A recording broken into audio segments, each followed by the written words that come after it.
السلام عليكم ورحمة الله وبركاته. دمان بالشوين الصومالية آديات بني سلامنا كسر هذا كمبني جيني فوريفر ليفن برودكت يا علابات كنا قيبة كميدا ما أنت حكن وحن آديات إني جوهم بليان إنهم بليان الناس إنه وحوي لما بالشوين تاني أينو أكسونين إني لفحنون كعوضان مرغية وحن مرغية حنون كوحيابات كاي إن ما أنت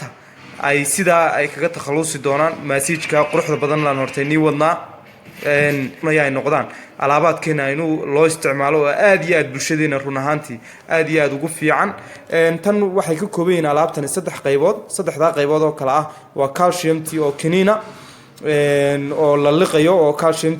calciumtina sidii uu ogsoonahay qofka mar walba jirkiisa way ka baxdaa inaguna dad mar walba caanaha iyo hilib iyo waxyaabaad ka isticmaalayna manihin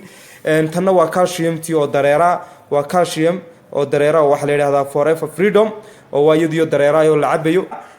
tan habeenkii aroortii laba mar buu isticmaalaya tan 60 ml buu habeenkii aroortii isticmaalaya kiniinkanna habeenkii aroortii xabad buu qaadanaya intaas run ahaantii kaga filan sida ogsiyoontihiina alaabaadkeenu inaka calaamada ma baabina haduu maanta wax qofku xanuunsanayo inta ka baabiso hadana kuma soo noqonayso laakiin lafta xanuunku jirka kaga jiro ayaynu ka saarayna lafta xanuunku jirka ku jiro waxaan uga jeedaa qofka lagu xanuunayaan de waxa uu keentay ugu weyn waxa weeyaan waa calciumtiisa amba infection ha noqdaan rheumatism iyo waxyaabaadka qofkii ku dhacay amba calciumti ha yaraatay dhibaatada ugu weyn waa calciumti min jirkeenu ku celinayna kadib markaynu ku celino qofkii saasay dhibaatada kaga baxaysa aad baan soo dhaweynana ku soo dhawaada kaminigeena forever life product. Assalamu alaykum warahmatullahi wabarakatuh.